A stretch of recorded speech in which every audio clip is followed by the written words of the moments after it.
3 hari terjebak reruntuhan musala, Taufan selamat.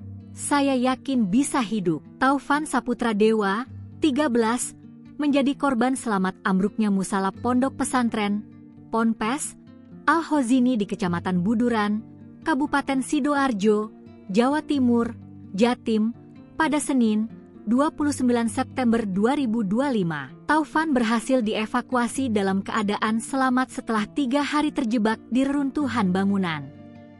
Musala tersebut ambruk saat para santri melaksanakan salat asar berjemaah. Taufan yang terlambat bergabung, baru ikut di rakaat kedua, sebelum akhirnya mendengar suara gemuruh dan seketika bangunan roboh.